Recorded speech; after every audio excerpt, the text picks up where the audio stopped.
Ikuti sesi tanya jawab. Sudah ada beberapa pertanyaan yang masuk, baik lewat chatroom maupun raise hand. Yang pertama ini dari Pak Yusuf, Depok ini. Sebentar.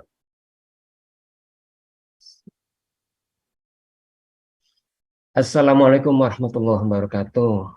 Afwan Ustaz, dengan diturunkan oleh Allah ayat-ayat mutasyabihat itu atau ayat yang mengandung kiasan atau perumpamaan dalam Al-Quran, apakah hal itu bisa diartikan bahwa Allah secara implisit menyuruh kita manusia untuk belajar dan menggali makna ayat itu kepada para ulama mufasir selama masa Rasulullah dan sahabat beliau tidak ada.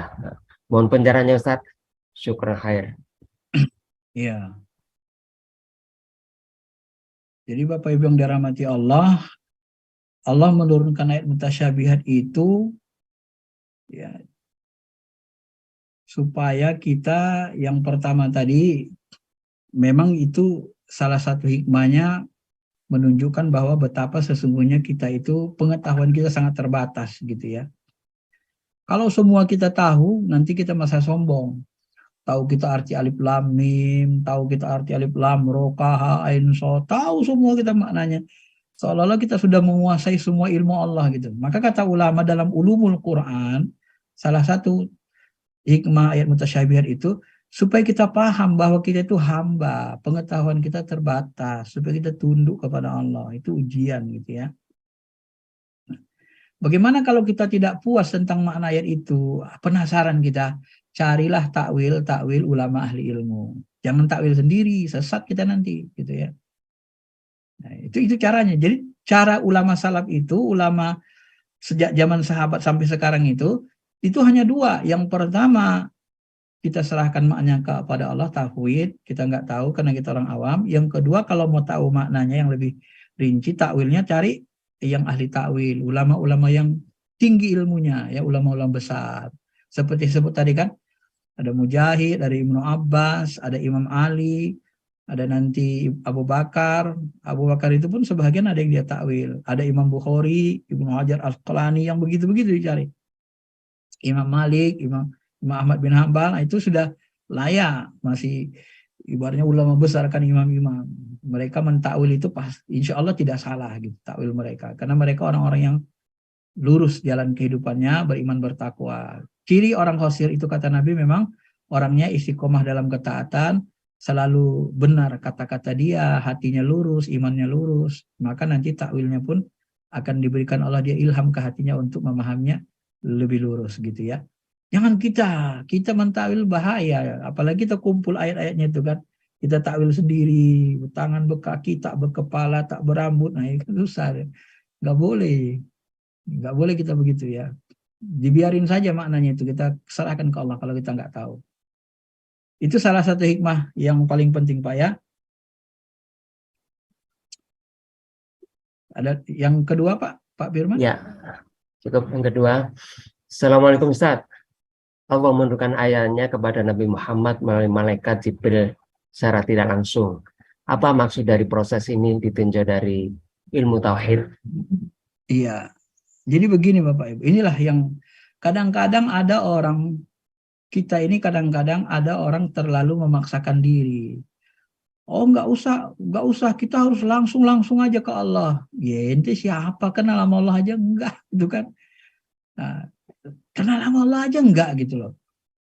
Tapi dia mau langsung sama Allah. Nggak perlu pakai guru, nggak perlu pakai perantara. Disitulah sebenarnya pentingnya wasilah guru perantara. Sebelum Nabi dibukakan Allah hijab-hijab gaibnya, diberi pengetahuan, maka Jibril itulah mendampinginya. Ya.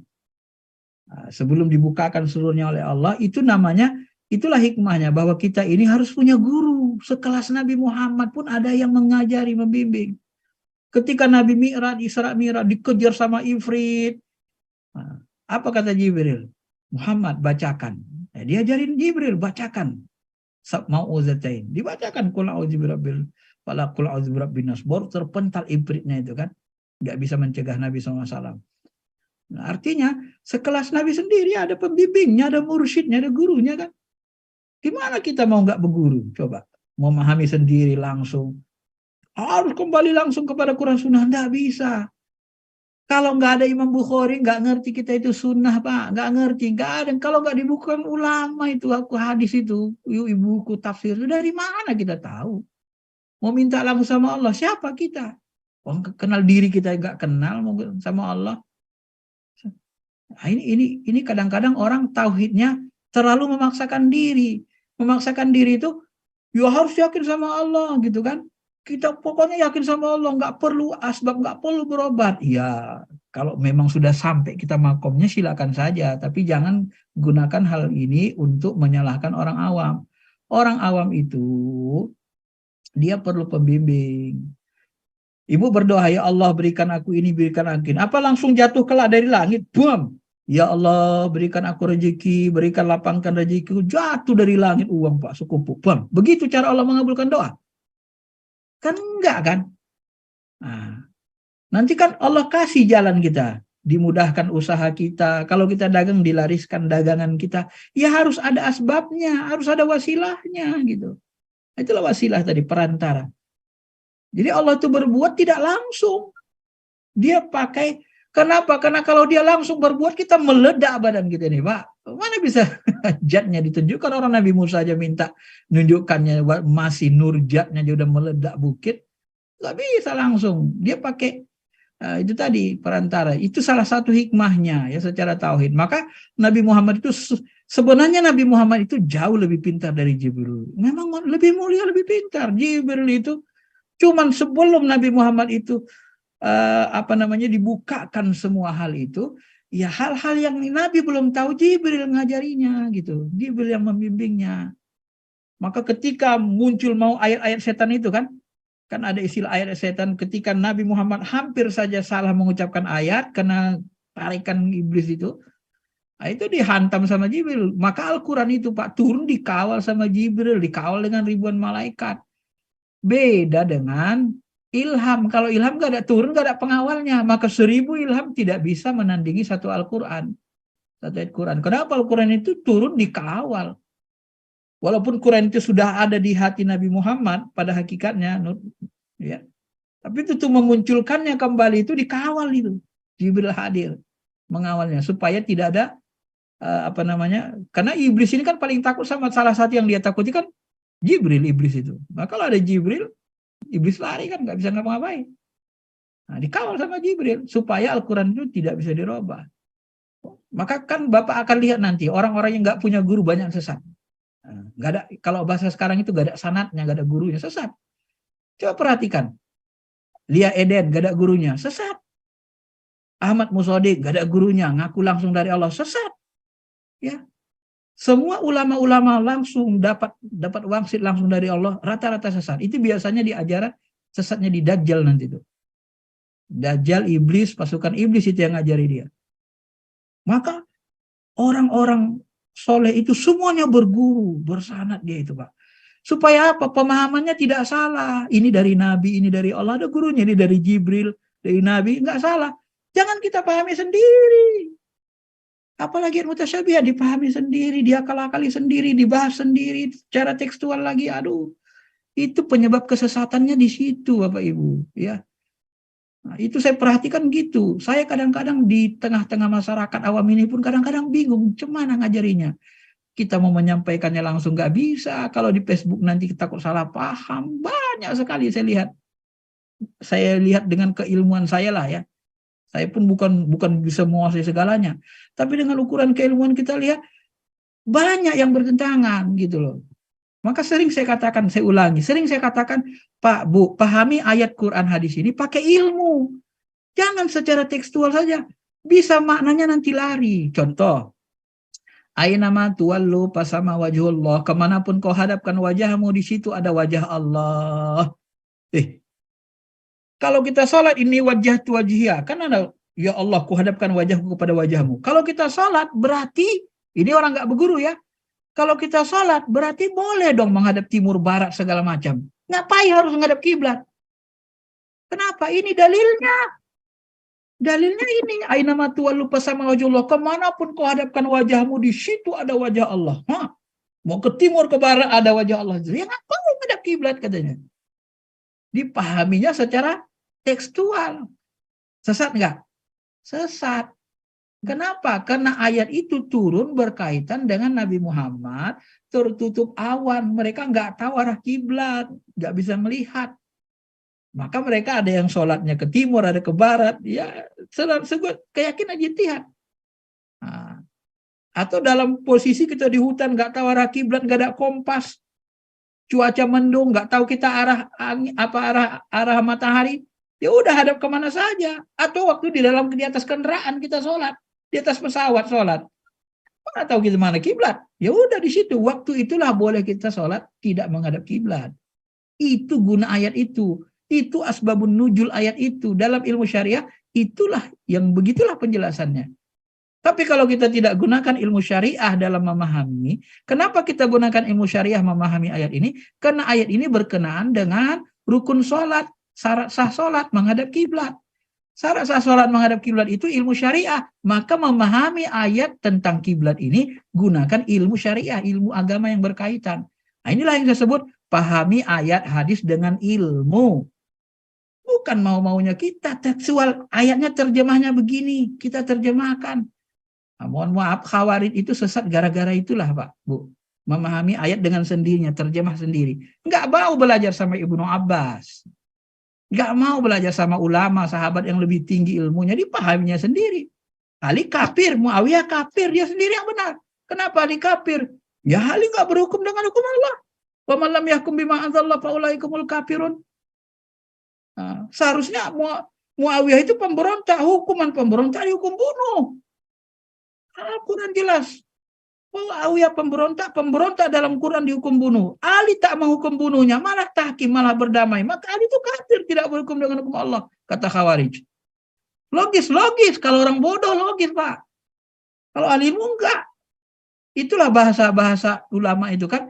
Ayatnya benar, tapi digunakan untuk yang salah. Gitu. Saya buat logis. Ini logis ya, tapi logisnya untuk orang sederhana ilmunya. Contoh kedua, Muawiyah kafir. Kenapa Muawiyah kafir? Karena dia memberontak dengan pemerintah yang sah. Ali pemerintah, imam khalifah. Ketika dia berontak, pemberontak itu dianggap kafir. Maka Ali kafir, Muawiyah kafir. Diutuslah orang membunuh Ali dan Muawiyah. Nah, Ali sholat subuh nggak ada pengawal. Dibunuhlah waktu subuh. Muawiyah sholat subuh ada pengawal. Setiap mau dibunuh ada pengawalnya. Gitu kan? Ali orang wara, nggak perlu dia pengawal. Akhirnya kan begitu kan? Sama-sama betul. Aisyah juga memberontak kepada Ali, perang Jamal. Aisyah kafir, dikafirkannya isi Nabi Muhammad. Itulah Khawarij. Betul nggak? Secara sederhana betul Bapak Ibu. Tapi ketika Ibnu Abbas menjelaskan, kenapa kalian kafirkan Imam Ali? Kenapa kalian tidak lagi mengikut Ali? Diajak dialog di Nahrawan, 12.000 orang Khawarij. Dialog, ada 3 hal itu didialogkan. Dijelaskan mereka, ditanggapi Ibnu Abbas. Apa kata Ibnu Abbas? Tahukah kalian, aku lebih paham Quran daripada kalian? Aku lebih dekat kepada Nabi dari kalian? Ya, tahu kata mereka. Tahukah kalian bahwa membunuh orang beriman itu mangqatala mu'minan muta'ammidan fajaza'u jahannam. Siapa yang membunuh orang beriman maka balasannya neraka jahannam. Ini kan ayat Quran juga. Ya. Tahukah kalian membunuh orang beriman itu masuk neraka jahanam secara sengaja? Ya tahu. Nah, Muawiyah orang beriman enggak? Sahabat yang lain orang beriman enggak? Ya orang beriman. Nah, karena itulah yang dihadapi itu orang beriman, bukan kafir. Orang beriman, memerangi orang beriman itu kafir, bisa neraka jahanam. Inilah awal pertikaian umat Islam sejarahnya. Ya. Aisyah itu, tahukah kalian Aisyah itu ummahatul mukmin? Apa hukum membunuh ibu-ibu orang beriman? Istri Nabi itu tidak boleh dinikahi. Siapapun tidak boleh menikahinya selain Nabi Muhammad. Janda-janda Nabi nggak boleh ada yang menikahinya. Kenapa? Karena mereka itu dikhususkan Allah jadi ibu orang beriman. Jadi ummahatul mukmin itu ibu orang beriman. Maka nggak boleh kita nikahi. Kata Allah Ta'ala. Nah, apa hukum membunuh ibu kandung? Apa hukum membunuh ibumu? Membunuh ibu haram masuk neraka. Membunuh Aisyah masuk neraka. Makanya Ali tidak berani membunuh Aisyah. Karena dia terfitnah juga kan. Tak berani dilepaskan. Wah, dari situ orang Khawarij 2.000 yang sadar, Pak. 2.000 orang yang sadar kembali ke Imam Ali. 10.000-nya lagi kata Profesor Ahmad Salabi, ahli sejarah. Ini memang ahli sejarah di Lebanon. Dalam bukunya Al-Khawarij dan Syiah itu disebutkan 12.000 itu hanya 2.000 yang taubat. 10.000-nya nggak taubat. Pemahamannya tekstual. Ya begitu, memaksakan diri. Makanya ciri Khawarij itu suka membentrokkan ayat satu dengan ayat lain, megang satu, buang satu. Suka terlalu tekstual. Maka bahasa Nabi orang Khawarij itu tekstual seperti tenggorokan. Dia pemahamannya terjemah saja. Dia pahami sendiri. Nggak berguru dia dengan yang lebih ahli. Harusnya dia berguru dengan yang lebih ahli, dengan Ibnu Abbas. Dia nggak sornya aja dipahaminya, Pak. Lebih yakin dia pemahaman dia daripada Imam Ali yang dekat dengan Rasul, lebih paham dia, lebih pemahaman dia, rasa dia cocok pemahaman dia daripada pemahaman Ibnu Abbas ahli ilmu yang lebih ahli ilmunya. Maka saya sering kalau kita ngikutin salaf, ya lihat salafnya. Salaf itu Pak ada Khawarij itu pun salaf juga itu. Mujassimah salaf juga. Tapi kalau kita benar-benar mau mengikuti yang benar, ikutilah ulama ahli ilmunya. Ahlus Sunnah wal Jamaah itu mengikuti ahli ilmu. Mereka tidak mengikuti aliran sempalan. Aliran sempalan itu seperti Khawarij. Mereka golongan merubah, keluar dari jemaah merasa benar sendiri, yang lain sesat gitu kan. Yang lain kafir, Ali kafir, Muawiyah kafir gitu. Mereka begitu. Mereka sendiri yang merasa benar dengan pemahaman tekstual tadi. Maka disebut Nabi itu ciri mereka sampai tenggorokan. Sampai tenggorokan itu ya tekstual. Akalnya tidak paham, tidak fakih. Nah, maka kalau bahasanya, kalau kita nggak paham mendalam, ya namanya nggak paham mendalam. Tekstual aja lah. Atau sampai tenggorokan itu, ayat itu nggak meresap ke kolbu gitu. Nah, tidak meresap ke kolbu. Itu yang dimaksud tadi, memahami ayat itu dengan tenggorokan. Mereka mengucapkan Quran hadis, Quran sunnah. Maka nanti kalau Bapak belajar lebih banyak lagi ilmu agama nih Pak, rata-rata orang sesat itu pakai Quran, pakai sunnah. Demi Allah, mereka berdalil pakai Quran sunnah, tetapi pemahamannya yang sesat. Kalau Bapak debat sama orang Syiah tentang kepemimpinan Imam Ali, keluar nanti puluhan hadis, bahkan ratusan ribuan hadis bisa mereka keluarin. Tapi pemahamannya sesat, tidak Ahlus Sunnah wal Jamaah. Coba Bapak debat tentang kenapa Ali itu harusnya menjadi khalifah menggantikan Nabi. Ada hadis sahihnya, hadis khairhum. Abu Bakar dianggap merampok, Umar dianggap merampok. Tapi itu pemahaman Syiah yang bahasa begitu, itu bukan Ahlus Sunnah wal Jamaah. Ada dalilnya, ada. Jangan Bapak kira kalau pakai Quran sunnah sudah benar, belum tentu. Kalau pemahamannya itu tidak pemahaman ulama salaf. Salafnya pun ahli ilmu Pak ya. Nah ini saya saring lagi. Salaf yang ahli ilmu, ulama-ulama besar kita. Jangan aliran sempalan. Maafnya Arab ini Pak, ya Allah. Orang Arab ini ada yang lemah akalnya. Sahabat itu Pak ada yang Badui, lemah akalnya. Kalau Arab Badui itu agak lemah. Ada yang dia ngencingi Masjid Nabawi, mau ditepuk Nabi, mau ditepuk sahabat. Jangan kata Nabi. Akhirnya dia masuk Islam, dilihatnya akhlak Nabi bagus, dia masuk Islam. Kalau nanya nanti aneh-aneh tuh. Ya Rasulullah, kapan kiamat? Nah itu kemarin kapan kiamat? Kapan rupanya? Tanggal berapa kiamat ya Rasulullah? Begitu. Kok itu Arab Badui modelnya begitu. Tapi kalau Arab Quraisy itu Abu Bakar, Umar, Utsman, Ali, Ibnu Abbas. Ini cerdas-cerdas Arab Quraisy, Muaz bin Jabal. Itu rata-rata Arab Quraisy. Maka muncul hadis al-a'immatu min Quraisyin. Pemimpin itu adalah di tangan orang Quraisy. Karena orang Quraisy ini cerdas, pintar, loyal, beriman, bertakwa. Jadi ada Arab Badui, ada Arab Quraisy. Ya, sahabat itu pun beda-beda. Ada yang model Buddha. Masa kita utamakan pendapat Buddha daripada pendapat Ibnu Abbas, Imam Ali? Kan nggak benar. Memang sama-sama sahabat. Tapi kan beda kualitasnya, Pak. Beda kualitasnya. Nah, yang Buddha dibuat menyalahkan, pemahaman Buddha tentang Tuhan dibuat untuk mengalahkan pendapat Imam Ali tentang Tuhan. Kan nggak benar. Itu saja udah salah sebenarnya cara mengambil pendapat sahabat tadi. Nah, makanya ya itu tadi harus kita pahami seperti itu, pakai ilmu Pak ya. Ilmu agama kita yang sudah banyak. Menciptakan sebuah ilmu itu butuh dalil Al-Quran Sunnah yang banyak Pak. Untuk membangun ilmu fikih, usul fikih itu bukan suka-suka hati. Ilmu fikih, usul fikih, kaidah fikih, usul fikih itu dibangun ulama dengan segudang dalil, ribuan dalilnya itu Pak, untuk bisa lahir sebuah ilmu. Untuk lahir ulumul Quran itu banyak ribuan ayat dan hadis dikeluarkan ulama, baru bisa terbentuk sebuah ilmu. Maka memahami ayat itu pakai ilmu. Sebagian orang nggak, ilmu ini dibuang, dipahami sendiri lagi sama dia langsung. Padahal ulama sudah membangun ilmu-ilmu itu dengan dalil ribuan dalil untuk menciptakan sebuah ilmu. Maka terbentuklah ilmu fikih, terbentuklah ilmu tauhid, itu butuh dalil ribuan. Ratusan ribuan dalil dikeluarin baru bisa tercipta ilmu di agama. Kalau nggak ada dalil nggak bisa tercipta ilmu, Pak. Kaidah-kaidah fikih itu, kaidah-kaidah hukum semuanya dipakai dalil. Ya. Ad-darurat yubihul mahdurat, darurat itu membolehkan membolehkan yang dilarang. Iya.